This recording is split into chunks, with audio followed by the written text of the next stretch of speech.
Hello, everyone, and welcome to Season 1, Episode 22 of the Fanfiction Tapes. I will be your host today, Maya, and I am joined by.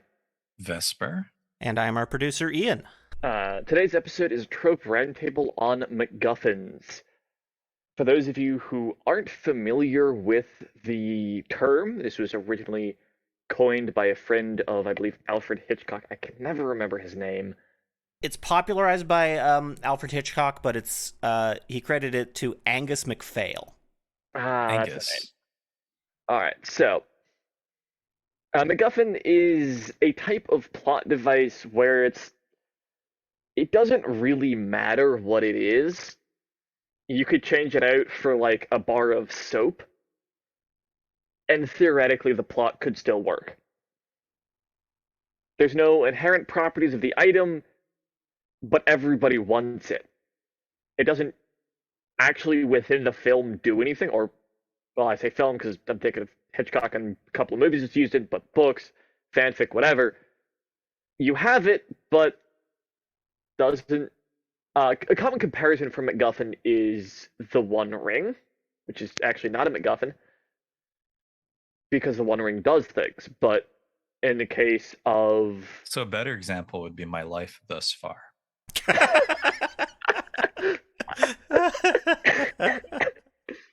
Everybody wants a piece. It's relatively worthless and don't seem to be doing anything or have any real importance or efficacy. Relatable. But anyways, back to actual examples from fiction. Hitchcock's Maltese Falcon. The titular Maltese Falcon is just a little statuette of a bird. Wait, excuse me. Did you just say titular? Yes, I did. Is that the proper? Is everyone saying it wrong? I am the only one who pronounces words correctly. Yes. Okay, fair enough. No, that's why I gave you I was giving you the benefit of the doubt because I do know you a bit. I am on the secret board of directors of Merriam-Webster. Yes. Oh wow, interesting. Well, honestly, you know what a lot of people do call it titular.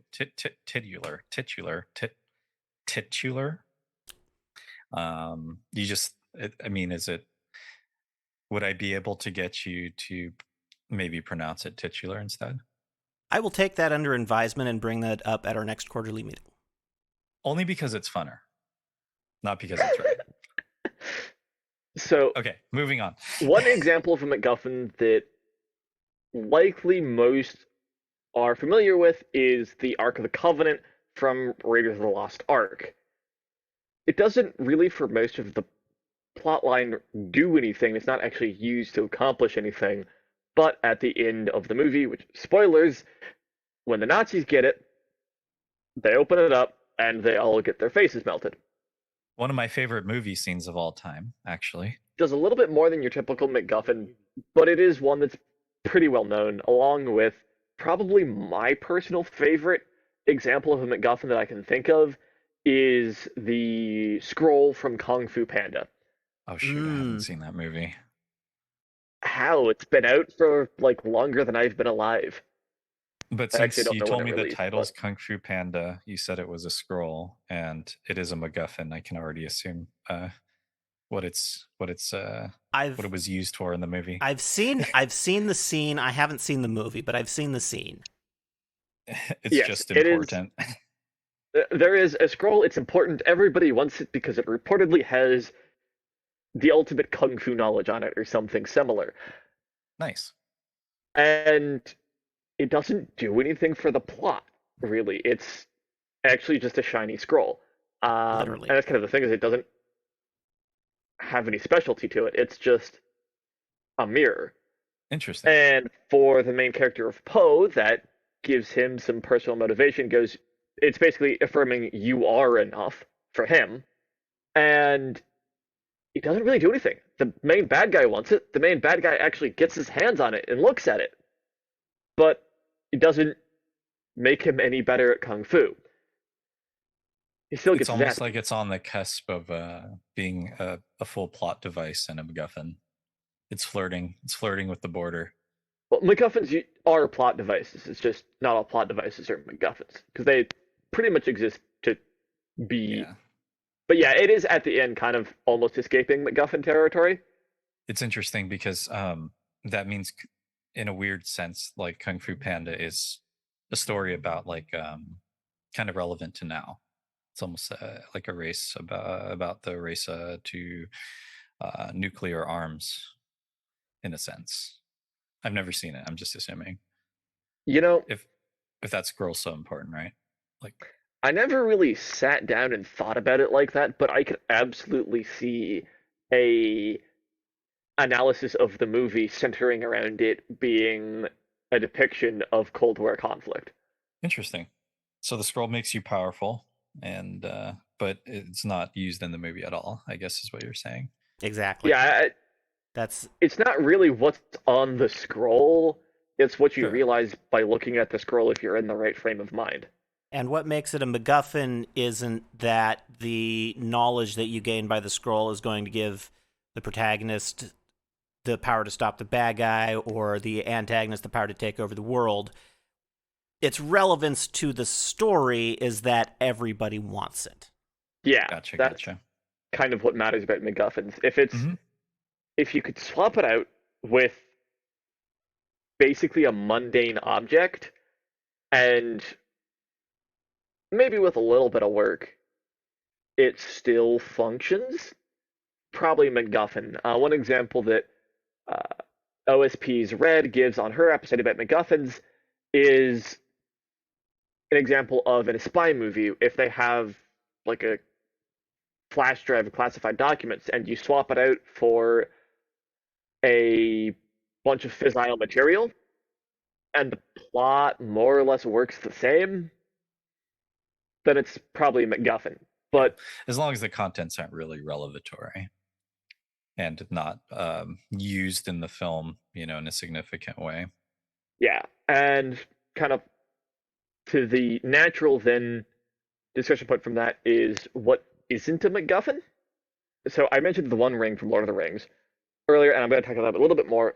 The One Ring has an impact on the story. Its corruptive potential, the potential Mhm. does affect the arc of things, right? The One Ring tempts Frodo, it tempts Boromir, gives Frodo PTSD, along with being reasons why individuals like Gandalf and Galadriel can't just pick it up and voop into Mordor. Yeah. So if you swap the One Ring out for a jar of pickles, you need to do a lot more work to make that correction. Yeah, everybody can still want the jar of pickles, but the jar of pickles isn't going to just wear away at Frodo's mind. It's not going to cause Gollum. Boromir probably wouldn't turn on the rest of the party for a jar of pickles because the jar of pickles can't influence him. Yeah, I see. Yeah, of course. A good way to, I guess, boil that down would be, it's more like a dangling carrot that takes you on your horse from the beginning of the story to the end. Rather than the sword and the stone, right? Where there's a buildup, it's mysterious, and it's relatively, not known if it will even be, taken out in the story or by anybody, or I mean, it could be assumed, of course, granted that most fantasy stories are hero tales and all that. But eventually the sword does get pulled. The sword has qualities that are defined, and important to the story structure, and enhance the character, I guess, too, in terms of just um, it elevates the character's status. The character in a way is like the chosen one for being able to pull it. But it also remains like in the story and becomes like full front and center with the character. Yeah, the dangling carrot's actually a really good analogy because it's Well, thank you. you can never really touch it. You don't, because MacGuffins don't really touch the plot that much, and you can never actually touch a dangling carrot. That is a really good metaphor. Yeah, you can try to reach for it, but it's really it's dragging you along for other reasons, for the ride, I guess.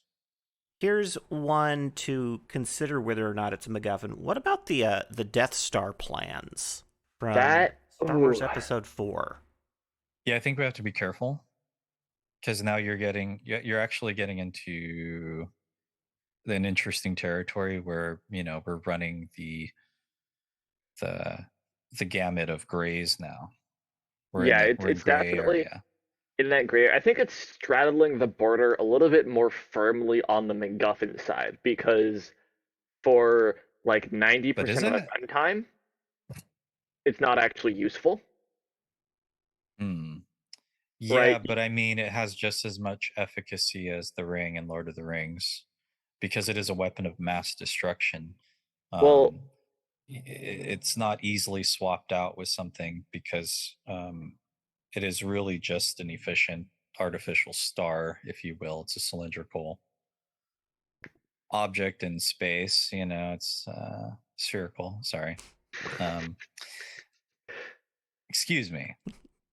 Well, it's a spherical, but it I think it's important to the plot in the same way Lord of the Rings is. Ring is also important to the plot. It's used to destroy planets in the series. Well, yeah, the Death Star is, but the plans themselves don't do much really until I would say they probably are because even the plans aren't that helpful. In the end, it requires Luke's use of the Force to land the torpedo down the shaft. Yeah, so it's like kind of we're in that weird gray territory now, and I think the Death Star plans are a little bit more of a supplementary plot device or object to the major plot device. And also we know exactly what's on the plans. That's another major distinction, I would say. Ooh, that is a good point. We know what's on the plan. Very specific. We're told exactly what's on those plans, why they're important, and it ends up being the methodology to destroy the Death Star. Does it pass the jar of pickles test? Do I want to know what this jar of pickles test is? I mean, we've referenced it a couple times already. Can you replace the Death Star plans with a jar of pickles and not have any major deviation to the plot? No. Yeah, no, because you'd have to know about. Well, he could, I think, you could potentially work out that they knew about the hole, but I don't know if they would have known about specifically the trench. Because I think Galen Erso does mention it to the rebels prior to leaking the plans, or at least specifically the fact that there's a hole you can shoot a torpedo down. Yeah, they expand on that in Rogue One, which I thought was fantastic. It's been a few years. I think it's the stronger of all the Star Wars movies. However, whatever criticisms anyone might have of the perceived shallowness of the characters. But yeah, no, I don't think it would be easily replaced. I think you'd have to replace it with something like a person giving information directly, but even then it's it's a complex system over there. So if you look at it that way, they would still be needing to turn over some type of blueprint, or something like that anyway, if you were to focus more on like the character, like turning over information. So I don't know. I think it's essential. I wouldn't say it's a MacGuffin, but it is driving the plot. Yeah, I would. You definitely can't replace it with a jar of pickles without doing some substantial work. I think if Rogue One had been released and then A New Hope, then it could pass the pickle test. But because information revealed within Rogue One was not revealed at the time of A New Hope's release, it can't pass the pickle test. I don't know. I think the standalone on its own for the original Star Wars series, because that's all I grew up with. I don't know. I think it still passes the pickle test in my opinion. I think if we were to classify that as a MacGuffin, that would make a lot of things not pass the pickle test. If like I just things that I would a lot of things I would consider, also like major plot points and devices. I think it would take away too much from that from well-defined objects that fit into a story narrative. I don't know. That's my feeling. I don't know if it's a MacGuffin. Well, it's because it's like if Rogue One had come out first, it could be plausible to pass off. Okay, yeah, the rebels heard about.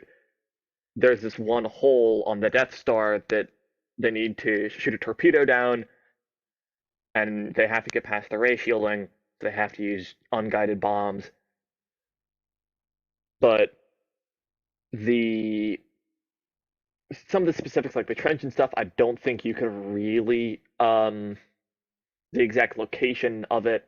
I think would be harder to pass off, and are specifically what make it fail the pickle test. Yep. If that makes sense.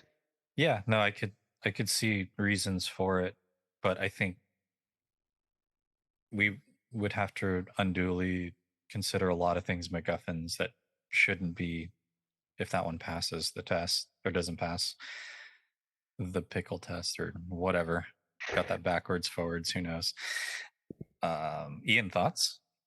I am trying to remember how much of the Empire's actions are driven in A New Hope by trying to get the plans back.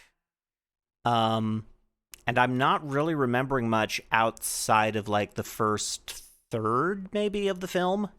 The Empire is more concerned, as I recall, with finding the location of the rebel base.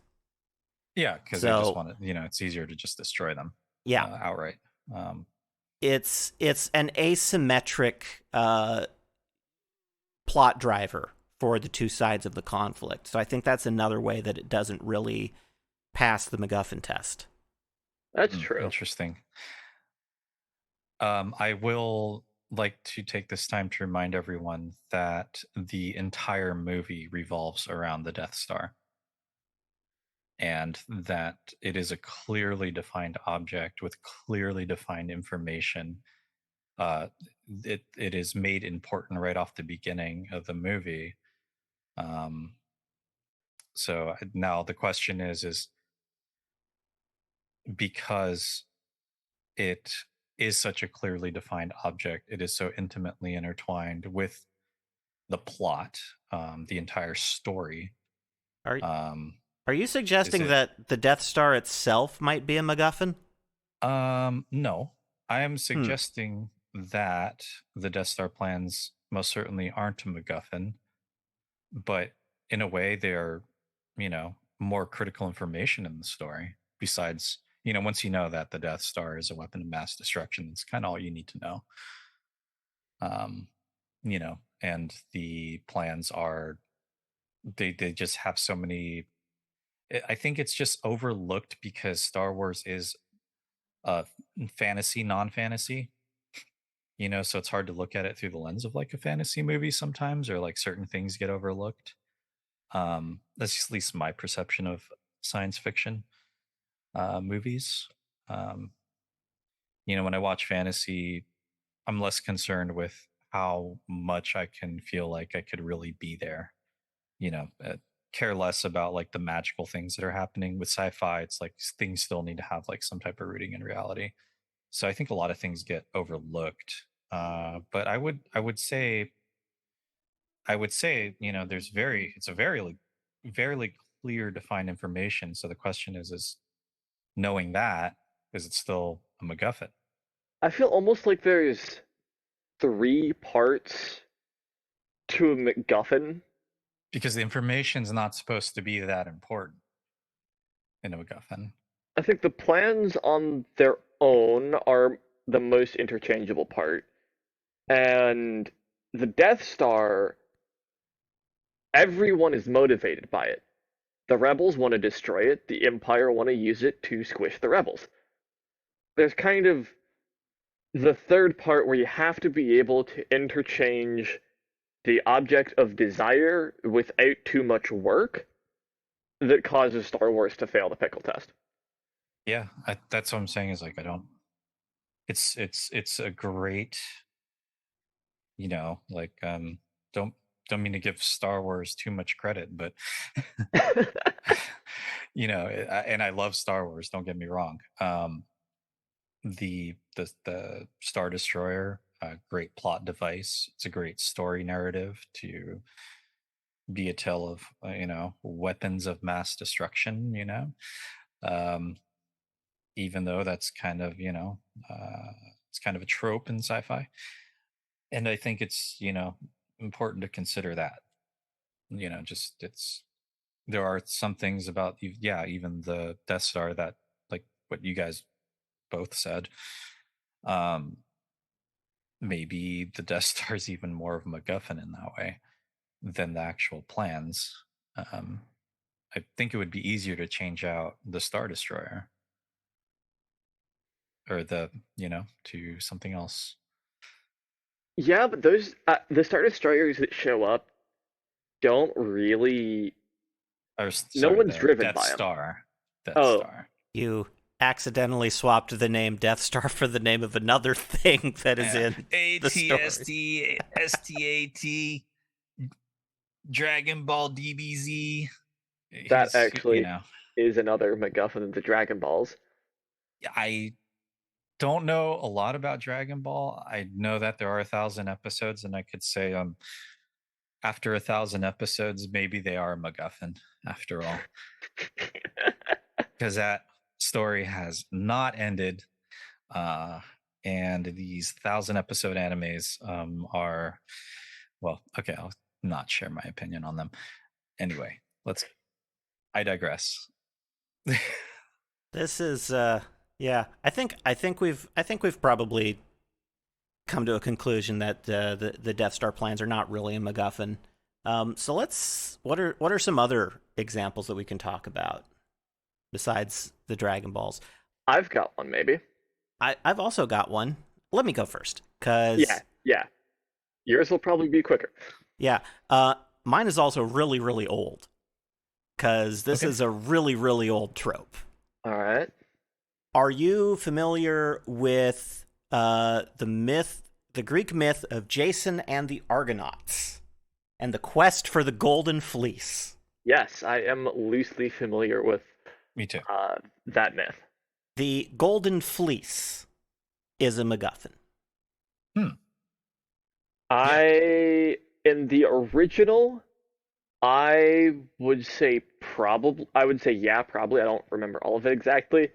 The entire point of the myth is that Jason has pulled together a crew of heroes to go recover, to obtain the Golden Fleece. But you really could change out the Golden Fleece for pretty much anything particularly shiny, rare, and valuable that would require a long journey and much heroism to obtain. It is absolutely a MacGuffin. I have to agree with you entirely. Yeah, I couldn't remember all the details of the myth. I think it gets used at some point in the story. I just couldn't remember if the original reason they set out was for the Golden Fleece. I can check. I think it was. I was going to say also the kind of pseudo adaptation of that myth for the Percy Jackson series. In that case, it is not a MacGuffin because they explicitly seek it out for its own properties and it gets used and influences the plot. The fleece is actually, I believe, used by Polyphemus to lure satyrs because it feels like what could be Pan. As I recall in the original myth, the fleece itself doesn't have any like supernatural properties. It's other than that it is symbolic. It's a symbol of authority and kingship. So you could replace that with like a crown or a scepter or whatever else might be, a similar... A jar of golden pickles? In the land of the cucumbers, the jar of golden pickles is the symbol of the crown. Yeah, no, it's definitely, that's 100%. Like, I'm more than comfortable. I would say that's not really trivial, and it's not really in the gray zone at all. But yeah, no, I mean, and that is a story with, like a lot of mythological stories with that do have objects of significance and major plot device, and a lot of definition and a lot of properties, and that do a lot of interesting things in some of these stories. But that's not one of them. Not the fleece. So the one I have, I think, is going to spark a bit of a debate. It's also appropriate because we can get into this without Dylan here. Vesper, how familiar are you with the Locked Tomb books? Not at all. Ooh. All right. Okay. Ian and I are about to get very normal. Yeah. What happened? The lictoral theorems in Gideon the Ninth. I think they're probably a MacGuffin. Okay. We don't really learn anything super concrete about them. We get bits and pieces, but not much. Partly because Gideon is not entirely equipped to understand necromancy, and also because of the way necromancy is handled in the series. Everybody is motivated by them.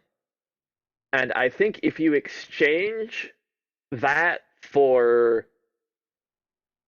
If you exchange lictoral theorems for, like, the Holy Grail, the story functions perfectly fine. Lictorhood does come with power and prestige within...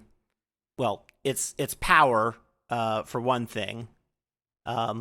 Lictors are the most powerful necromancers after God himself.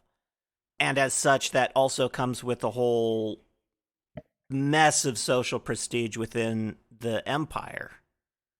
Yes.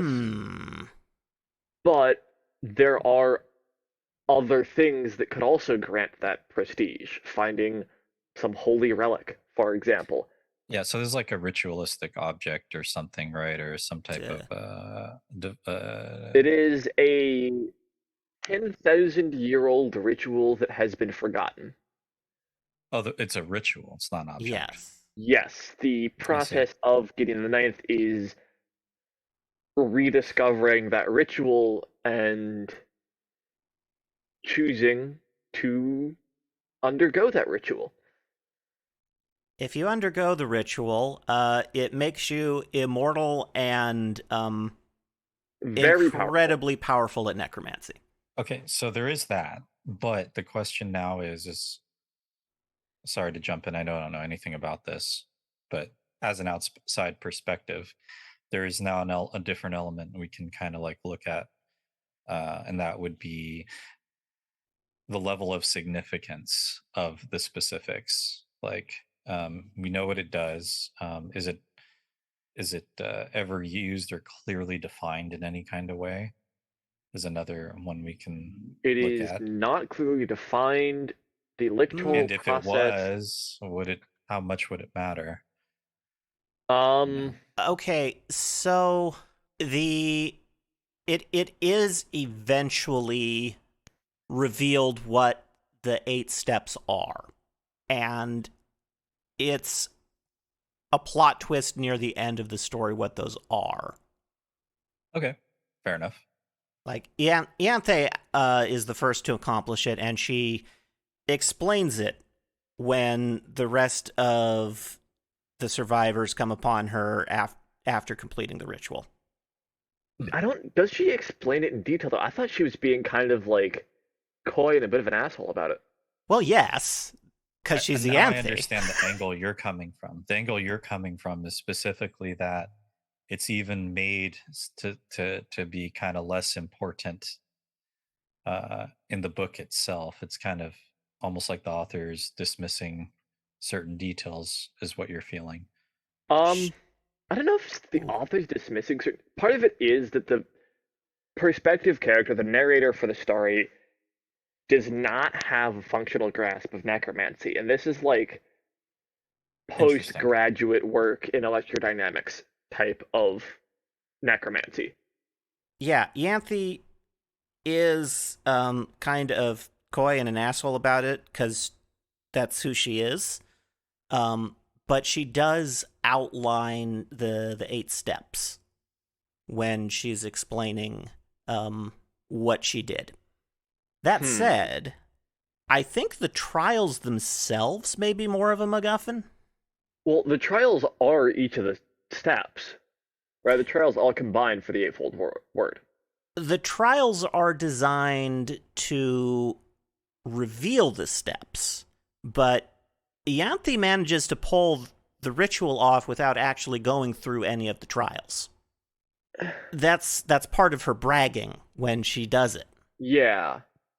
And it's what made Palamedes so reluctant to go through with it, because he was going through the trials, and he's a smart boy, and he figured out what they were pointing at and was appalled. As was Silas. Yeah. Although Silas was only appalled after Yanthe revealed it, because I don't think he had figured it out from what they'd been going through yet. He may not have. Yeah. I also just realized I made a little bit of a pun there, but it's not going to make sense to anybody who hasn't finished Nona. Why, you devilish man. I'll give you credit, even though I don't know the source material. I'm going to have to go back and listen to that episode and listen to this episode and see if I can catch it. I don't think that makes the trials themselves MacGuffins, though. Because not everybody really wants them, right? Cytherea doesn't care too much about the electoral trials, and Yanthe obviously doesn't, because she figured it out without them. And that's enough of the cast not really being motivated by the trials, although both are still motivated by the reveal of the Eightfold Word and the opportunities that affords them both. I can't comment on this. I don't know anything about it. Yeah, you're very lost. I just thought I'd break the dead air. Yeah. Yeah, don't know. Sounds interesting. Read the books. Yes. I highly recommend it. Well, it's a science fantasy series about lesbian necromancers in space. Send me the link, please. Okay, I will do that. Yeah, I think Gideon is probably these books. One of my favorite pieces of published fiction, period. Mm-hmm. Like, top 3. I see. And not because it's naughty. No. Okay. Smut doesn't really do a lot for me, honestly. Damn. Well, send it over. I'll take a look and probably read it. Why not? Like science fiction, fantasy. Fantasy. There's a lot of genres going on in the series. Yeah. I see.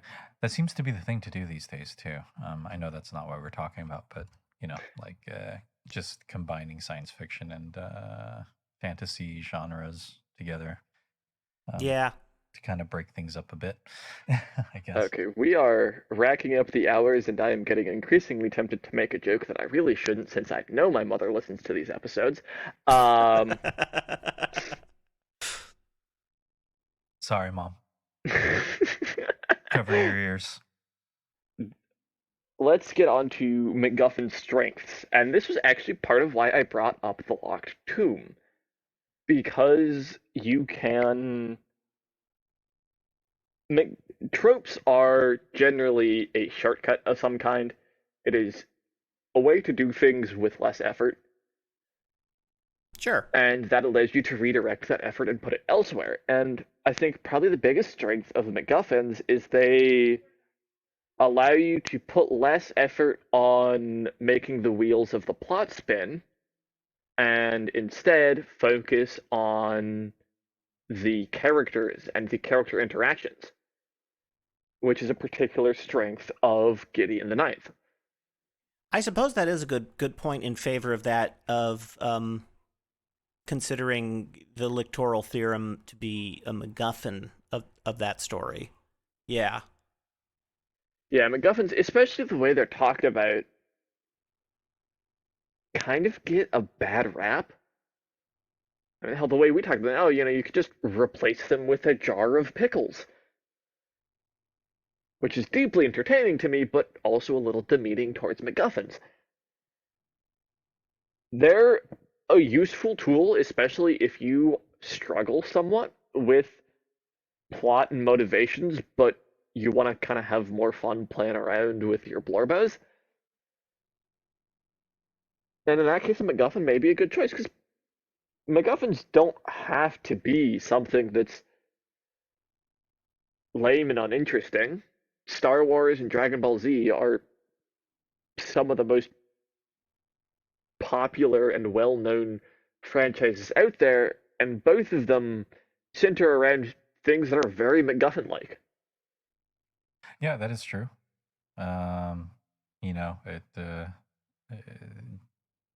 almost depends on the lens that you're looking through, right? So I think with some stories, it's important to also look at the entire composition as a whole, because even the world building and the setting, the time period, and the politics that are occurring in that world can dramatically alter the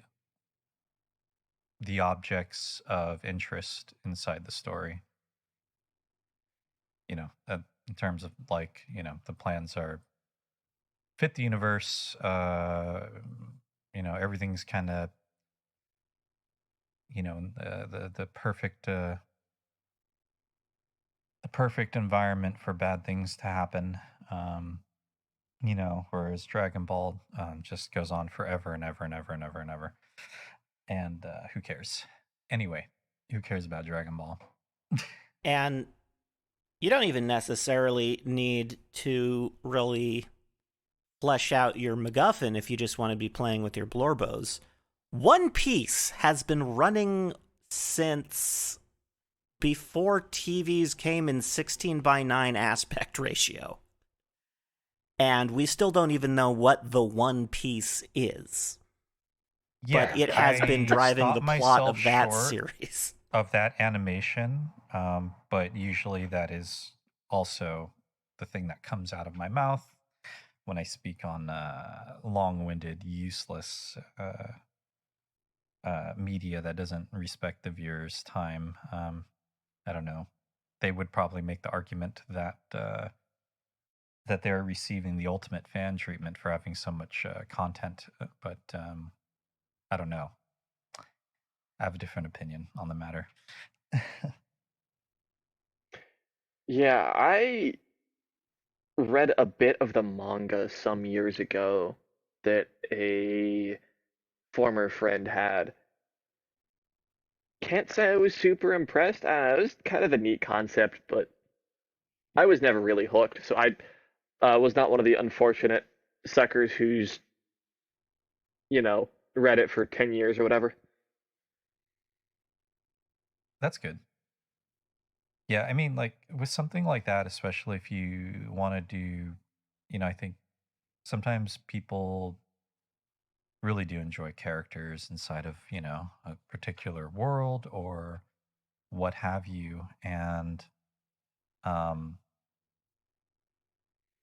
it's nice to be able to like have stories, that revolve around characters that and all these good things. And that with these animes, I don't really feel, like that level of quality. And the MacGuffin thing is definitely very present and strong in some of these long-winded forever animes. Whereas opposed to something like the X-Files was structured in a very interesting way, in that you had things that drove like more immediate story aspects, things that are contained within the season or part of a season, and or subplots to the greater plot. And then you had episodes that drove the overall narrative across seasons. But they also had episodes where they were like throwaway episodes. They were fun. They were more character centric. They're a little more humorous. They even implied that everybody died in the end of a couple of them. I think you can still you can still move a story somewhere and give people content. I think the important thing would be to just not start these anime off with like MacGuffin that doesn't really ever produce any meaningful value. Um, and X-Files did feel a bit in that way too. For a long time, Fox Mulder's sister was a MacGuffin. The whole mystery around her went on so long. There's so little information, and then they started feeding stuff in, and it's one of those things where it's almost a MacGuffin for a long time, and maybe even an afterthought of the writers. They maybe didn't even know what they were going to do with that story aspect, except for they just tried to make it interesting to give him a reason to be obsessed. But over time, that whole plot point was developed, probably from what once was a MacGuffin to a major part of the story narrative,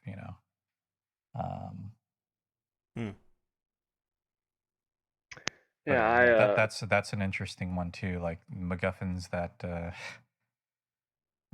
once were, but ultimately not. Probably weren't planned to not be a MacGuffin in the beginning. That would be a good example, I think, maybe of one of them.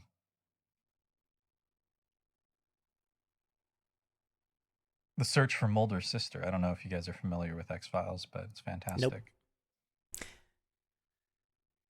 I never watched X-Files. I suppose my X-Files would be Fringe. I have seen bits of Fringe. I need to actually sit down and watch the whole show. One of my friends loves it, and I do recommend we do marathons. He just puts it on for like 3 hours. Walter Bishop is a character. That he is. I have seen very few, like I've only seen a few episodes a long time ago. In X-Files, essentially, Fox Mulder's sister is missing. Post a abduction incident from his childhood, and kind of explains his desperate attempt to do research on supernatural things and happenings and mysterious things within the FBI, cases that people don't want, and kind of like give a little bit of weight to his somewhat sad, almost lovingly mopey, but driven character. He really is a fantastic character, because he's very driven, but he doesn't look awake like a driven character does. He always looks tired. And there's just something about David Duchovny's face and his eyes too that just look that way. But in his character, he does appear to be under like severe amounts of depression, and even so, still gets himself up and goes out and investigates and goes to places he shouldn't go to and gets himself in trouble. But Fox Mulder's sister was fairly much a MacGuffin, even though it was intended to be maybe something more in the future. It's you can definitely tell there was it was almost kind of fit in as a story trait, to kind of get things rolling. I guess that would be another strength of MacGuffins for serial works, is you can have something that starts out as a MacGuffin and then it turns into a more developed plot point later down the road. Yeah, that's definitely a draw, especially for writers like myself who are drawn to fan fiction because they don't really have a lot of experience with writing and they want to play around in a space with a toolbox where there's stuff that's already a bit of a draw. There's characters you know and love and can kind of get to play with. And you don't necessarily want to do all the work of creating an original story. Yeah, and I would say, like, too, if you want to write something, that maybe if you're lucky to, you can continue to, and I'm saying this as not somebody who's a writer or any of that, but a consumer. Should you be lucky to continue to write and have an audience, and write a lot of stories, just don't do the thing where you start off like as grand important, like BS nonsense, and do some grand MacGuffin that never produces any real value. Because, I think more interestingly, if people are interested in your characters and your world building and all the little details and the niceties, I think you're better off doing like a long serial without it and just letting people enjoy the characters and the different stories that occur. And I think sometimes like a grand MacGuffin is kind of one of the worst plot devices that just doesn't need to be there, and it can interfere with material that goes longer than a single episode or a single movie or a single book or a single trilogy, and it's just it's very self-important. I do know that there is a lot of great fantasy and science fiction where throughout like a season of books or whatever that they do have like grand plot points, but having a grand MacGuffin, again going back to the anime thing, is just not necessary. And an immortal MacGuffin, it's cheesy in my opinion. It's bad. But the problem is when you start off like that, you have to commit to it, and then at some point you're gonna have to decide to leave it in the background unexplained or destroy it within the series, or you could just never have done it in the first place. All right. Well, we are running long on time. This is probably going to be one of our longest Trope talks. Probably. So unfortunately, I am going to have to cut it here as I have to get packing. This is the final episode of our first season of the show. We'll be coming back in about a month from this episode's air date with season 2. We'll be talking more about genres in general next season. Do we have anything in the mailbag before we go on break? We still don't. So if anybody out there listening wants to get in touch with us, you can send us an email. Our address is fanfictapes@gmail.com. You can also contact us on Twitter. Maya, you run our Twitter. Our Twitter is at Fanfiction Tapes. If you would like regular updates of our episodes, our Twitter account, in addition to having occasional postings by me, does also post with our episode releases. And thank you for having me on. Yeah, thank you for joining us. I'm Vesper, and I would like to say this. Thank you for having me on as a non-expert and non-consumer of fan fiction and a non-writer. I am interested in creative things, but I do want to say, please write something. Please send an email. Now that I've been on this episode, I have seen the episode document, and it does say, there is a mail section, and it says none yet, and I thought that was incredibly sad. So please send something in. Just if there's one person in the audience, you have the power. You have the power to be the first. You have the power to change lives. You have the power to make this less depressing. In all honesty. So just please, I know somebody is listening, and please write that email. And if you want an example of something that you could email us about, you could, for instance, email us your take on one of our writing prompts or writing challenges. And I think we have one this episode, right, Maya? Yes. Use a MacGuffin to drive a character-focused story. So take advantage of the ability of MacGuffins to allow you to not focus as much on the plot and do some character work with it. Yep. And please like and subscribe to the podcast. Like and subscribe, and also comment below if you think the Star Wars blueprints, the Death Star plans are a MacGuffin or not. I think they're a MacGuffin. It's kind of in a gray territory, but share your opinion, have a conversation, and yeah. All right. Thank you, Vesper, for coming on. It's been great to have you here.